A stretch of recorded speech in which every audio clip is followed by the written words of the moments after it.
This is Luke Paulson, the Catholic Conservative, and welcome to the news of the week for June 1st, 2024. And if you enjoy these videos, do not forget to like, comment, and most importantly, subscribe for more. Deadly force and prop documents. We are now learning that the infamous photo that the FBI took of the documents at Mar-a-Lago was made with prop documents. While the actual documents that were taken were things that President Trump left the White House with, the photo that was spread across social media was nothing but fake news. It was designed to make people think that the president had them just lying on the ground and not secured in a safe under 24-hour guard. So in other words, the FBI, ready to use deadly force, went through the trouble of staging photos to use as evidence. Now, I am not a lawyer, nor do I identify as a lawyer. However, if this photo is used in any legal proceeding, that may be classified as falsifying evidence, even if there were documents that were not in the safe. If you can find one lie from your persecutor, don't you mean prosecutor? No! The entire case can be undermined. In the meantime, the trial date has been delayed, possibly indefinitely, citing legal concerns. It seems that the only case where there's potentially an actual high crime or misdemeanor is not even taking place. This means that the only trial that might go anywhere is about who paid the floozy. The weakest case. Meanwhile, Brandon has problems of his own. Biden is not on the ballot. Liberal courts spent a long time trying to keep President Trump off of the ballot in several states. Each time it was based on one of his imagined crimes. The Supreme Court ruled that President Trump could not be removed, and so now he is begrudgingly on the ballot in all 50 states. Joe Biden is not. Ironic. As of this recording, because of a legal technicality, Brandon is not on the ballot in Ohio. Now their legislature is trying to get him on the ballot. Granted, Ohio is generally considered a red state, but they will try. Even if he was on the ballot, it is very doubtful that he would get these votes. Thus, this is more of a symbolic victory. However, this time, President Trump may also have some unexpected allies.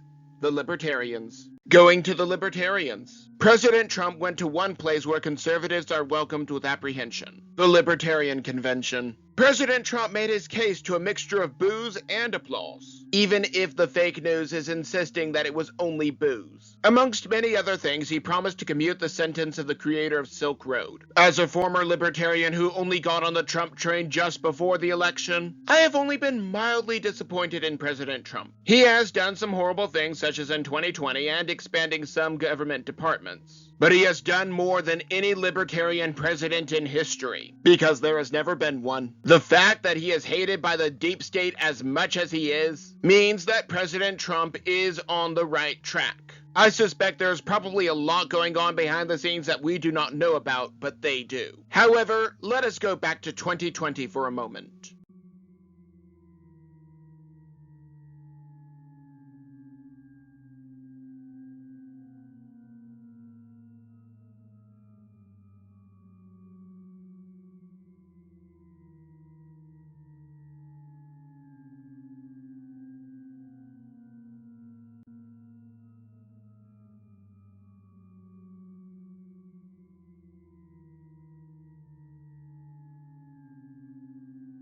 Restoring what was taken. Many things were taken from us during the economic shutdown of 2020. I do not call it a lockdown because it was selective. Walmart could stay open, but mom and pop shops could not. Marijuana dispensaries and liquor stores were allowed to stay open, but a New Jersey gym was told to close. Ian Smith racked up thousands of dollars in fines alongside his patrons for having the audacity to go to the gym. Recall that the gym used by the police officers was allowed to stay open. He has now been cleared of all of the more than 80 charges related to the horrible crime of running a business. As we learn more and more about the lies that were used to perpetuate everything that was going on, we learn more and more about what we will need to stand up to in the coming years. Is there another 4-year virus on the way? Only Poppins would know. If so, will the American people again fail and surrender our freedom? I am not sure that I want to know. However, while going to the gym is not a threat to your life, being on a Boeing flight is. Death on a Boeing flight. 20 people were sent to the ICU after a Boeing plane experienced turbulence, and one person is dead. I do not say this to make light of the situation or to trivialize this tragedy. The fact remains that the company has failed multiple inspections and multiple whistleblowers conveniently died before testifying. Airplanes have turbulence every day, but injuries and even a death like this are so statistically rare that they are unheard of. However, how were these planes able to be in the air if they failed multiple inspections by the FAA? Is it possible that these three-letter government agencies are not feared by the big corporations that can afford the best lawyers? Yes! Is it possible that these three-letter government agencies will only target the small corporations and businesses that cannot defend themselves? Yes! Is it possible that these three-letter government agencies are just as corrupt as the industries they are meant to regulate? Yes! The fact remains that the people who are supposed to protect us are just collecting a paycheck. The FAA is actually more dangerous than Boeing, specifically because of their DEI hires. Speaking of which, DEI does not help. James O'Keefe and OMG Media have done it again. This time, they spoke to a representative of the Air Force who is in charge of DEI. The representative made several revelations, including the fact that there was no data whatsoever that DEI actually helped to keep the country safe. After displaying his blatant anti-whiteism, it was revealed that his department also falsified government records. That is an awfully serious offense. Since Republicans led a push to eliminate DEI positions, multiple government agencies began changing the description of what exactly their staff did. While they are still working on DEI, that is not officially what they do. Again, while I am not a lawyer, nor do I identify as a lawyer, this is a serious offense that can lead to termination at best and prison at worst. Granted, I think both of these are perfectly acceptable consequences for scum like him. DEI is certainly not going to help us with the invading armies at the southern border.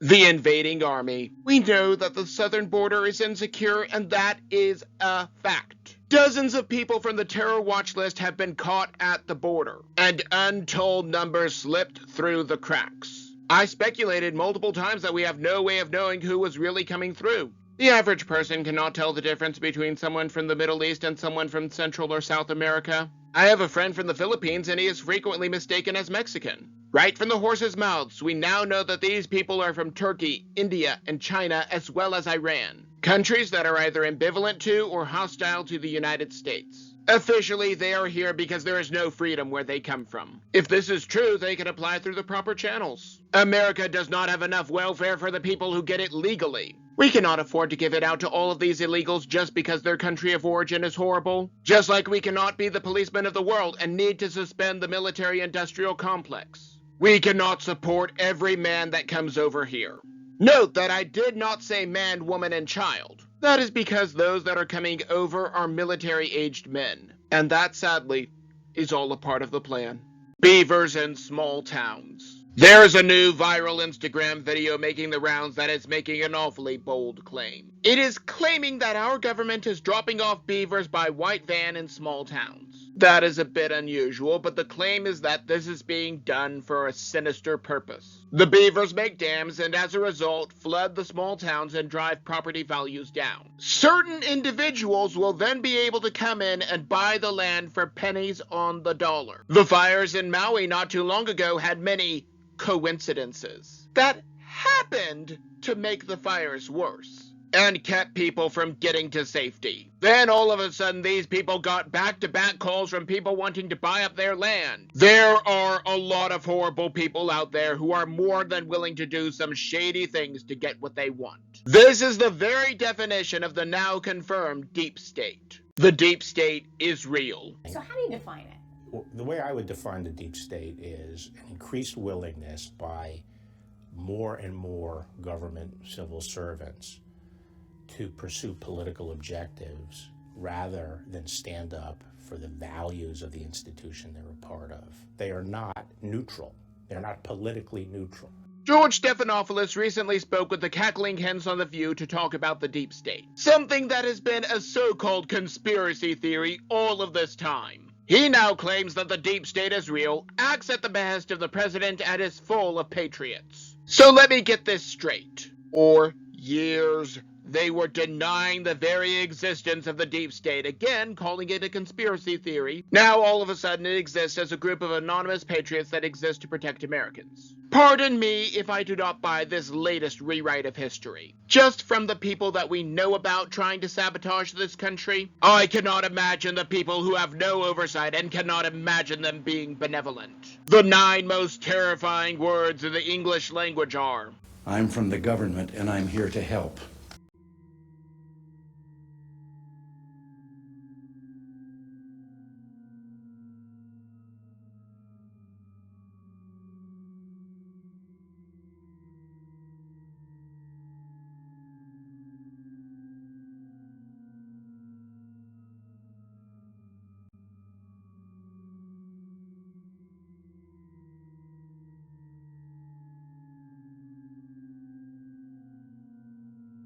Less than a dozen. Pete Buttigieg was called out by CBS of all places for how pathetic the rollout of charging stations for electric vehicles has been. 8 across the entire country, and the administration wants thousands by the end of 2030. The Secretary of Transportation tried to give a political answer, but the CBS reporter would not have any of it. Road work across the country is generally slow because it is government work. Now a lot of these companies that were starting to switch to electric cars are backing off. This is because they are realizing that people do not want to buy them. They woefully underperform and the battery costs almost as much as the car itself. Even if they were reliable and the charging stations were fully operational, these cars do not even do what they are supposed to do.